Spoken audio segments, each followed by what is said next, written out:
Hello दोस्तों, आज हम लोग बात करेंगे गठिया के दर्द के सबसे बेस्ट इलाज के बारे में। ठीक है, जो गठिया का जो दर्द होता है ना, वो भाई साहब बहुत ज़्यादा पेनफुल होता है, लोगों को बहुत ज़्यादा परेशान करके रखता है। इसके अंदर क्या होता है कि जो जॉइंट्स होते हैं ना, लोगों के पास जो जॉइंट होते हैं ना, वहाँ पे क्या होता है, सूजन आने के साथ-साथ में वहाँ पे बहुत ज़्यादा दर्द होता है। तो ये गठिया जो होता है, जिसको अपन गाउट बोलते हैं, ठीक है? गाउट जो बोलते हैं, फिर यूरिक एसिड की वजह से जो दर्द हो रहा है वो बोलते हैं, ठीक है? तो काफ़ी नामों से इसको बोला जाता है, लोकल लैंग्वेज इसको गठिया का दर्द बोलते हैं। इसके बारे में हम लोग बात करेंगे। तो पहले जानते हैं कि आखिर गाउट होता क्या है। A form of inflammatory arthritis caused by the high level of uric acid in the blood. जब खून के अंदर यूरिक एसिड का लेवल बहुत ज्यादा हो जाता है तो उस वजह से ये होता है। It leads to the formation of uric acid crystals in joints causing sudden severe pain and swelling. अब ये क्या होता है, जैसे ये यूरिक एसिड ब्लड में ज्यादा हो जाता है तो ये करता है, जहाँ जहाँ पे जॉइंट्स है ना, वहाँ पे इसके जो क्रिस्टल्स होते हैं वो जमा होना स्टार्ट हो जाते हैं। तो जैसे ही वो क्रिस्टल वहां पे जमा होते हैं ना, तो उसकी वजह से बहुत ज्यादा पेन होने लगता है और वहां पे सूजन आ जाती है। तो ये होता है गाउट। इसके बारे में अपन देखते हैं कि इसके कोजेस के बारे में, क्या कि जो ये गाउट होता है ये क्यों होता है, जो यूरिक एसिड के जो क्रिस्टल्स होते हैं जमा, वो क्यों होते हैं। हाइपर यूरिसेमिया, ठीक है, अगर जब ब्लड के अंदर यूरिक एसिड की मात्रा ज्यादा हो जाती है तो उस वजह से। ओवर प्रोडक्शन और under excretion of uric acid, ठीक है। अब इसमें क्या होता है कि जो यूरिक एसिड जो बन रहा है, ठीक है, जो प्यूरिन का जो मेटाबॉलिज्म होता है उसके अंदर जो यूरिक एसिड बनता है, तो उसका जो क्या होता है, बन तो बहुत ज्यादा रहा है लेकिन किडनी के थ्रू एक्सक्रीट कम हो रहा है, तो उस वजह से भी ये हो सकता है। तीसरा नंबर पता है डाइट। अगर अपन रेड मीट या जिसके अंदर प्यूरिन ज्यादा आता है ना, वो अगर अपन रेड मीट, सी फूड, ठीक है, और सूरी ड्रिंक्स और अल्कोहल, अगर ये चीजें ज्यादा कंज्यूम कर रहे हैं तो उस वजह से दर्द और ज्यादा बढ़ जाता है। साथ में अगर किसी को किडनी डिजीज है, हाइपरटेंशन है, ओबेसिटी है, तो उसमें भी समस्या देखने को मिल सकती है। मेडिकेशन जैसे कि आप डायरेटिक ले रहे हो, एस्प्रिन ले रहे हो, साइक्लोस्पोरिन ले रहे हो, तो लंबे समय तक इनको यूज करने की वजह से भी गाउट हो सकता है। या फिर अगर किसी को फैमिली हिस्ट्री रही हो किसी को गाउट होने की, तो उस वजह से भी आगे मतलब बच्चों में हो सकता है। तो ये जेनेटिक भी एक इसका कारण हो सकता है। तो ये सारे कोजेज है कि गाउट जो गठिया जो दर्द होता है उसके बारे में, कि इस वजह से ये होता है। उसके बाद में अपन बात करते हैं सिम्टम्स में कि क्या क्या लक्षण होते हैं गठिया के दर्द के। सबसे पहले आता है जॉइंट पेन। जॉइंट के अंदर भाई बहुत तेज इंटेंस पेन होने लगता है, बहुत तेज दर्द इसके अंदर होता है। और ये मेनली कहाँ पे, बिग टो, जो पैर का जो अंगूठा होता है ना वहां पे, ठीक है, घुटने में, साथ साथ में उसके रिस्ट में, मतलब कि कलाई के अंदर, और फिंगर्स के जो जॉइंट्स होते हैं ना, इनमें धीरे धीरे होना स्टार्ट हो जाता है और दर्द बहुत ज्यादा सीवियर होता है।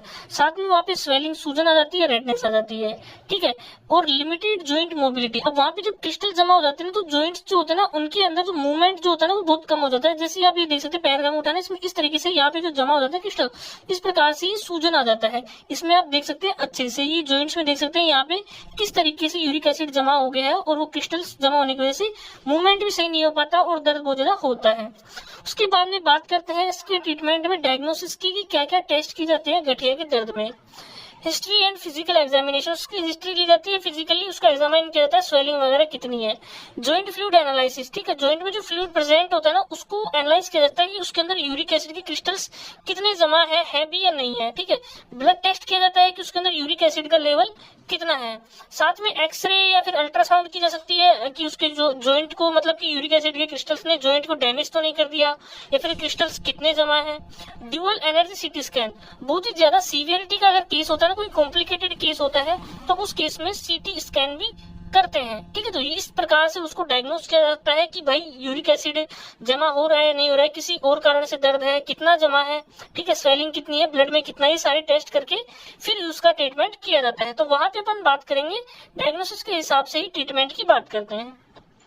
सबसे पहले ट्रीटमेंट में देखते हैं फॉर एक्यूट अटैक। अगर किसी को, अब जैसे अचानक से अगर किसी को बहुत तेज सीवियर पेन हो रहा है, तो उसके लिए अपन 2-3 दिन तक उसके पेन को मैनेजमेंट करना बहुत ज्यादा जरूरी है। तो सबसे पहले उसको दर्द के लिए अपन आइबुप्रोफेन 600 mg की जो टेबलेट आती है ना, वो पेशेंट को देते हैं ताकि वो हैंड टू हैंड उसके दर्द को खत्म कर दे। तो 600 mg की जो टेबलेट होती है पेशेंट को सुबह शाम दी जाती है। बहुत ही सीवियर केस में अगर उसको ज्यादा पेन हो रहा है तो दिन में 3 बार तक के लिए दी जा सकती है, ठीक है। तो आइबुप्रोफेन दर्द को मैनेज करने के लिए पेशेंट को एक्यूट अटैक के अंदर दी जाती है। उसके बाद में कोल्चिसिन। कोल्चिसिन क्या करती है, वहां पे जो रेडनेस हो रही है, ठीक है, वहां पे इन्फ्लामेशन जो हो रही है, किसकी वजह से, डब्ल्यूबीसी की वजह से। तो डब्ल्यूबीसी का जो एक्शन होता है ना उसको इनिबिट करके वहां पे रेडनेस स्वेलिंग जो होती है उसको रोकती है। तो कोल्चिसिन जो टेबलेट होती है पेशेंट को एक एक टेबलेट शाम सुबह दी जाती है, 0.5 mg की टेबलेट।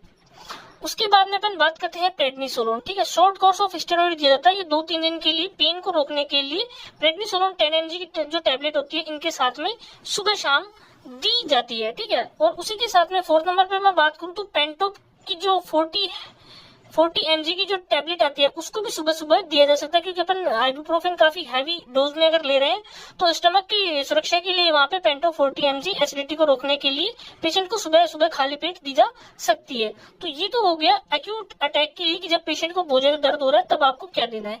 जैसे ही दर्द उसको मतलब लगभग ठीक हो जाता है या दर्द होना बंद हो जाता है तो उसके यूरिक एसिड को कम करने के लिए, क्रिस्टल्स को कम करने के लिए, यूरिक एसिड को शरीर से बाहर निकालने के लिए क्या क्या चीजें देनी है उसके बारे में बात करते हैं।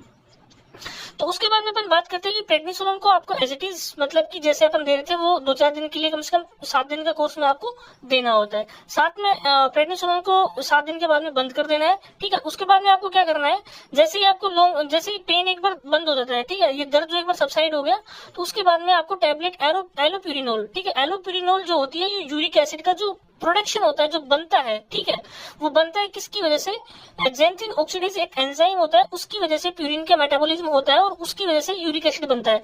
तो ये उस एंजाइम को रोक देती है ताकि वो यूरिक एसिड का प्रोडक्शन ना कर पाए। तो एलोप्यूरिनोल की जो टैबलेट होती है वो पेशेंट को एक टैबलेट सुबह और एक टैबलेट शाम को दी जाती है ताकि जो यूरिक एसिड का जो प्रोडक्शन है वो बंद हो जाए, ब्लड के अंदर फिर यूरिक एसिड का जो लेवल है ना वो बढ़ेगा नहीं। ठीक है, तो टैबलेट एलोप्यूरिनोल सबसे बेस्ट मानी जाती है गठिया के दर्द के अंदर यूरिक एसिड के लेवल को कम करने के लिए। उसके बाद में 3rd नंबर पे बात करते हैं प्रोबेनिसिड। ठीक है, प्रोबेनिसिड जो टैबलेट होती है वो आपको लॉन्ग टर्म अटैक में, मतलब कभी भी आपको शॉर्ट कोर्स के साथ में कभी भी नहीं देना है, आपको हमेशा लॉन्ग टर्म के केस में ही देना है। प्रोबेनिसिड क्या काम करती है, जो अपन ने जो कोजेस में बात करी थी कि प्रोडक्शन जब ज्यादा हो और उसका जो एक्सक्रीशन, जो यूरिक एसिड का एक्सक्रीशन कम हो, ठीक है, तो अगर अपने को पता लग रहा है कि वो एक्सक्रीशन कम हो रहा है, ठीक है, अपन जब जांच करते हैं तो उसमें पता लग जाता है कि भाई यूरिक एसिड का जो प्रोडक्शन तो ज्यादा हो रहा है, एक्सक्रीशन कम हो रहा है। अगर एक्सक्रीशन कम हो रहा है तो उस केस में जो प्रोबेनिसिड की जो टैबलेट होती है वो पेशेंट को एक टैबलेट सुबह और एक टैबलेट शाम को दी जाती है ताकि यूरिन के थ्रू, किडनी के थ्रू जो उसका जो यूरिक एसिड का लेवल है वो पेशाब के थ्रू बाहर निकल जाए, जल्दी से जल्दी उसका लेवल कम हो जाए। तो प्रोबेनिसिड और एलोप्यूरिनोल की टैबलेट दोनों साथ में दी जाती है। ये प्रोडक्शन को कम करती है और ये बॉडी से बाहर निकालती है जल्दी से ताकि उसके लेवल को मैनेज किया जा सके। तो जैसे ही वो मैनेज हो जाता है पेशेंट को गठिया का दर्द बंद होना स्टार्ट हो जाता है, मतलब कि उसको दर्द बंद हो जाता है। साथ में अगर बात करें तो जो अगर अपन टैबलेट इतनी दे तो उसके साथ में टैबलेट जो पेंटो 40 mg है ना, इसको अपन एज इट इज कंटिन्यू रख सकते हैं, स्टमक की जो इनर लाइनिंग होती है उसको प्रोटेक्ट करने के लिए, एसिडिटी को कम करने के लिए।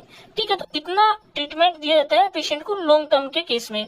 तो ये हो गया कि जब पेशेंट को लंबे समय से अगर दर्द चल रहा हो तो उस केस में आपको क्या देना है, बहुत ज्यादा स्वेलिंग वगैरह आ जाती है, और अगर अचानक से पेशेंट को बहुत ज्यादा दर्द हो रहा है तो उस केस में आपको ये तीनों चीजें चलानी है। ये तीनों चीजें आपको 2-3 दिन तक देनी है। उसके बाद में आपका एलोप्यूरिनोल और प्रोबेनिसिड की जो टैबलेट होती है वो पेशेंट को देनी होती है। और एक सबसे मेन बात जो हमने बात की थी कि जो इसके कोजेज में जो डाइट जो होती है, red meat, sea food, sugary drinks, alcohol, इनको आपको अवॉइड करना है, क्योंकि अगर आप ये ज्यादा लोगे तो यूरिक एसिड ज्यादा बनेगा, क्योंकि डाइट का ही सबसे मेन रोल होता है इन जैसी बीमारियों में। और गठिया का दर्द होता है ना वो आसानी से ठीक होता नहीं है, बहुत तेज दर्द होता है। किसी पेशेंट को होना, उसको पूछना, बहुत ज्यादा जोड़ों में दर्द होता है, उसका मतलब कि चलना फिरना बहुत ज्यादा मुश्किल हो जाता है। तो इस तरीके से उसको आसानी से ट्रीट किया जा सकता है, अच्छे से उसको सही ट्रीटमेंट देने के बाद में। तो आशा करता हूँ कि आपको गठिया के दर्द के बारे में या गाउट के बारे में जो भी आज आपने बताया वो अच्छा लगा होगा। ऐसे ही बने लिए और भी वीडियो के साथ। थैंक यू, धन्यवाद, जय हिंद।